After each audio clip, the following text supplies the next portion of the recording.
Design చేసిన కానీ design చేసిన కానీ చాలా సినిమాని లెవెల్కి తీసుకెళ్ళింది.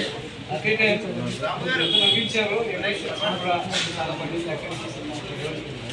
సో మీ ఫ్యాక్ట్ త్వరగా మీకు డొనేట్ చేసినప్పుడు స్క్రీన్లో ప్రజెంట్ చేసినప్పుడు బాగా ఎంజాయ్ చేశారు. ఎలా అనిపించింది? నేను ఫస్ట్ నాని నాకు కథ చెప్పగానే ఫస్ట్ లేసి హక్ చేసుకున్నాను.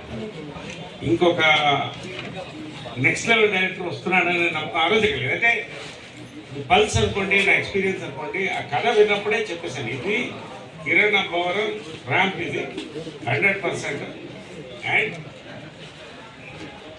పెద్ద హిట్ అవుతుందని చెప్పాను. ఎందుకు అన్నాను, ఇవాళ దీపావళి హిట్ కొట్టాం ఒకటి. రెండోది నా క్యారెక్టర్ వర్క్ అండి చెప్తున్నప్పుడే ఇట్ వాస్ హిలేరియస్, బట్ అంతకన్నా బాగా వచ్చింది అనుకున్నా. ఫ్లాష్ బ్యాక్ మళ్ళీ దాన్ని రీక్యాప్